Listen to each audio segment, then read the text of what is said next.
Welcome to the Bio and Beyond podcast. I'm your host, Sawik Nath, and today we're diving into the world of biochemistry and molecular genetics. Please join me in welcoming our distinguished guest, Professor Anja Bielinsky. She is the chair of the Department of Biochemistry and Molecular Genetics at UVA School of Medicine.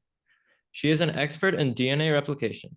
She has authored a long list of peer-reviewed research publications that have shed light on how errors in DNA replication contribute to the development of cancer and other diseases. Without further delay, let's dive right in. So, Dr. Bielinsky, why don't you tell us a little bit about yourself? Hi, Sedgwick. Thanks for the nice introduction. Yeah, I can start at the beginning. I grew up in Germany. I was really inspired by my high school biology classes and then studied biology in Germany.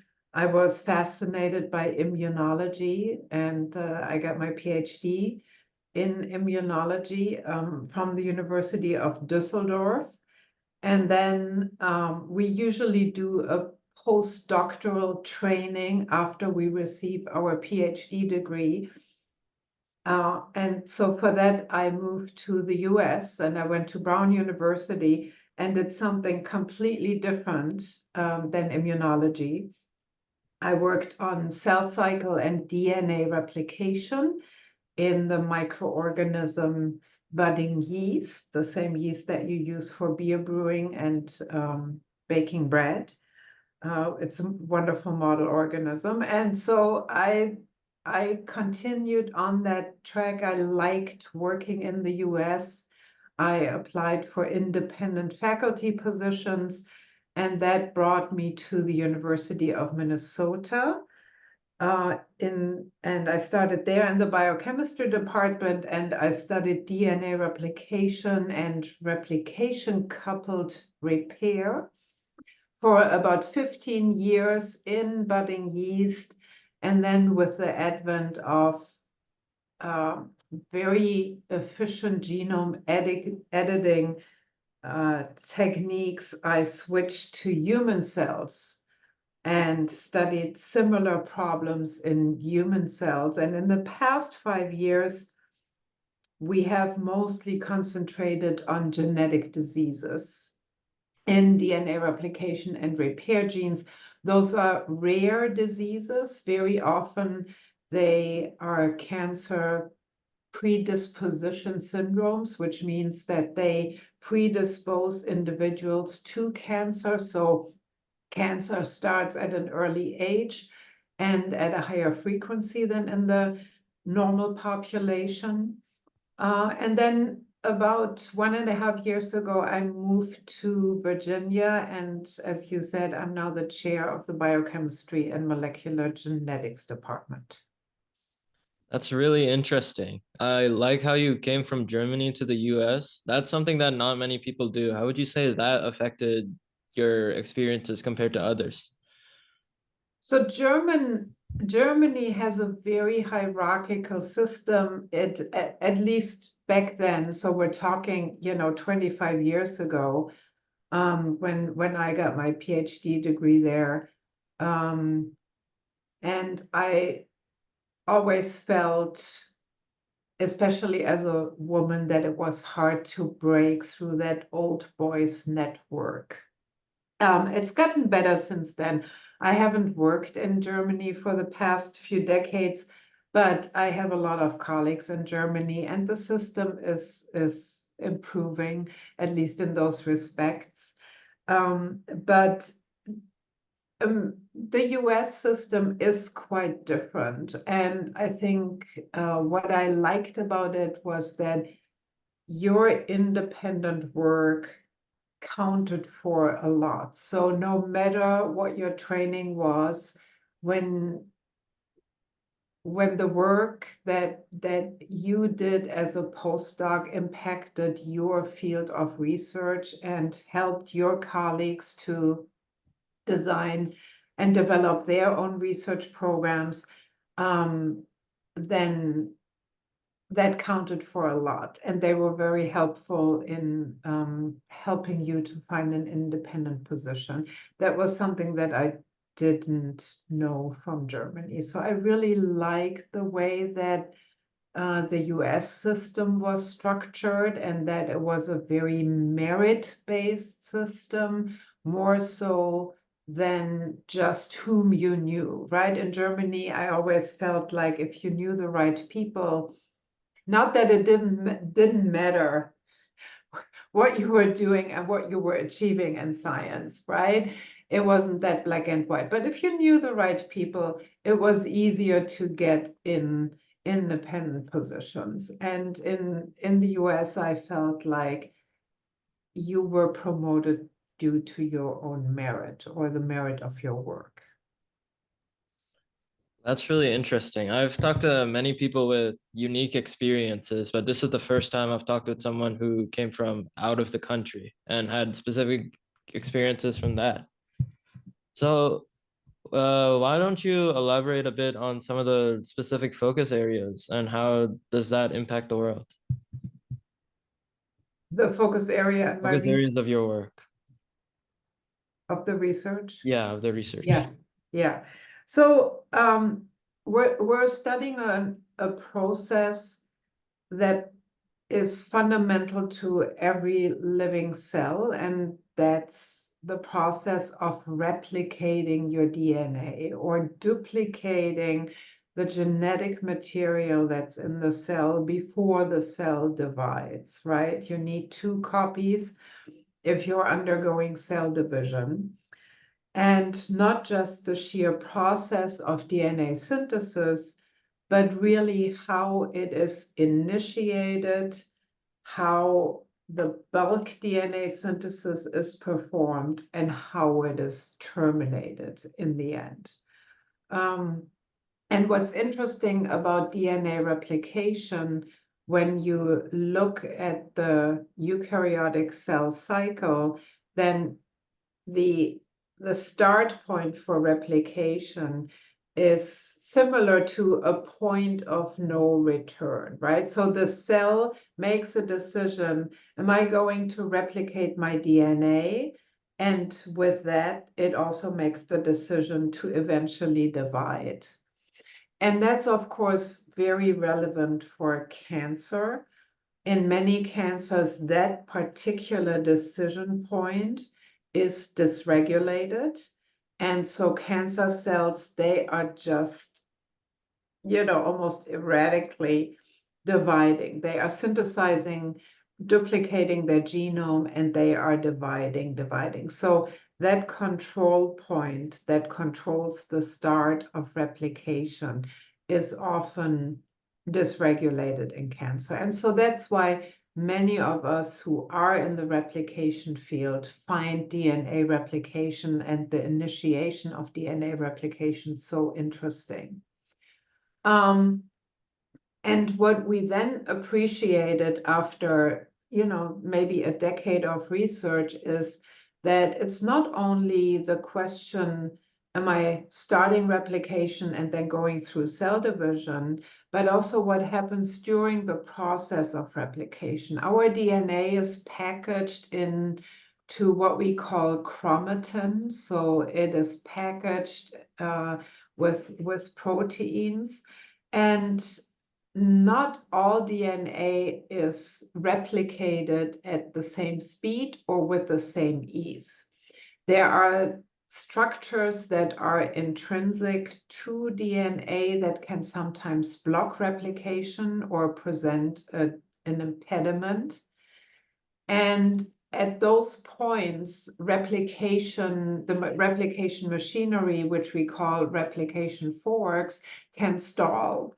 I think a good analogy for that is if you're on a highway and you have a flow of cars, and all of a sudden one of those cars stalls, all hell breaks loose, right? So you have a big problem, and either you can restart that car and traffic will move on, or you have to stop traffic and you have to bring elaborate gear into place to remove that car from the traffic lanes. And so it's a little bit, replication is a little bit like that. If you have replication forks that are stalling and cannot be reactivated, there are a bunch of proteins that just concentrate on that particular point and are trying to resolve it. And sometimes the DNA gets actually cleaved, and you induce what we call a double strand break. So you're cleaving both strands of the DNA. Double strand breaks are very toxic forms of DNA damage. And although the cell is equipped to heal those breaks, nothing is 100% in biology, right? So everything is maybe 99 or 99.9%, but that one event where the break doesn't get properly healed, it can actually start to mix DNA information and combine pieces of DNA that do not belong to each other. And that's very often the first start of cancer development. So we became more and more interested in those events that lead to chromosome breakage. So that lead events that are stalling replication forks that are then not resolved and that lead to chromosome breakage and chromosome recombination. So mixing and matching DNA sequences, that's called DNA recombination. And most cancer cells have recombined genomes. So it's a way of mixing up the genetic information. And so that is primarily the focus of what we're studying in the lab today. So I had a question from all of that you said. How often do these double-stranded breaks occur? Because there are many, many cells in a human body. Right, right. So I think that there are some estimates that you have at least one break per cell per day. So we need to all have very proficient repair machineries. And it probably doesn't come as a surprise that individuals who have defects in genes that are dedicated to the repair of double-strand breaks are prone to illness. A very good example is the breast cancer predisposition gene. It's called BRCA, BRCA. Mutations in those genes will increase the frequency with which individuals get breast cancer, and also reduce the age at which the disease starts. So DNA repair or defects in DNA repair very often cause diseases that eventually then set up cancer development at an earlier age. That's really interesting. So another question that I also had is, so biochemistry and genetics are very complex topics. How do you Yeah. keep yourself up to date with everything happening on this subject? Well, you need to read a lot. If you are a researcher, you really need to keep abreast with the current literature. There are ways to do that. We have a big library that is called PubMed. So that's a tool that we use, a computer tool, where everything that gets published is basically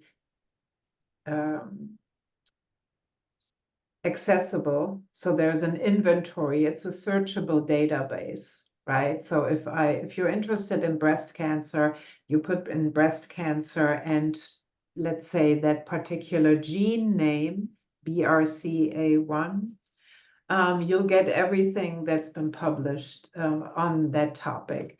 So you can ask PubMed to send you prompts if a new paper with a particular keyword is published, and then you get a notification. There's another breast cancer paper, there's another paper on, one of the replication factors that you're studying, and so on. Social media has also become a really important tool for us to keep up with things that get published. A lot of people post their preprints or their accepted manuscripts on social media and give you a little summary about them. And so you have your social media networks and you know what your colleagues are publishing as soon as it is coming out. That's really interesting. So it looks like it's a lot easier these days to learn about the new discoveries because of the social media. That wasn't a thing back in 30 years ago. Right, right. But 30 years ago, there was also a lot less that came out, right? I don't know how many papers came out, but it also seems scientific publishing is a very lucrative business, it seems. And we actually have to be careful. There are what we call predator journals out there that solicit papers and just want to publish for publishing's sake, and it's not very rigorous or very well peer-reviewed science. So there is a whole branch to that is actually, not so great, where you have to be a little bit careful. Not everything that goes through the publishing process is seriously or rigorously reviewed by reviewers that really have the expertise to scrutinize your science. That's really interesting and good to know that not all papers are very well reviewed. Yeah, you have to be careful, as you Uh-huh. have to be careful with everything that's published on, on social media. You always have to look at your source. Mm-hmm. Well, speaking of things that have been happening on this subject, what are some recent discoveries or breakthroughs in this area that have particularly intrigued you? Oh, there has been a lot in terms of understanding, cancer, the origins of cancer. There has been a lot of progress, understanding some of the genetic changes that are ongoing during cancer development. So that's very often important information to make the right diagnosis. These genetic changes also are helpful in giving us a prognosis. They inform cancer treatment. My guess is you have heard about personalized medicine. So is that something that you have seen in the general media? Is that Yeah, I've heard about it. yeah, that's been a buzzword in the past few years. So the concept of personalized medicine is really that you understand the genetic makeup of a tumor and that you tailor the drugs that or the treatment regimen for a particular patient, right? Depending on that genetic makeup. So there is a lot of predictive power in certain mutations. We know which drugs are responding to cells that express those mutant genes and which drugs are not responding. We have learned a lot about drug resistance, which is one of the biggest problems in cancer research, that a drug will initially be very effective and will shrink a tumor. And then after prolonged treatment, after a year or so, the tumor, and you have to think about it, it is something that is constantly evolving, right? It's constantly genetically changing. And all of a sudden, there are some cells, initially very few, that become resistant to the drug treatment. And then they can expand and form a new tumor or secondary tumors. So drug resistance is really a big, big issue. And very often you are targeting the repair capacity of a tumor cell because you're hoping that if they can't repair the damage, they are so overwhelmed by the damage that they will commit suicide and kill themselves, right? Mhm. And so there are ways where cells can gain drug resistance, and that's a big problem. So some of the breakthroughs are the discovery of new drugs, and I think an ongoing problem that is really has not been successfully resolved is drug resistance in tumor therapy. That's really interesting. What do you think will happen in the future about drug resistance and tumor therapy? Do you think that we'll be able to find something that'll help solve that? Yeah, I think so. I think, a lot of the FDA approved drugs, we know that they extend a patient's life compared to not being treated. And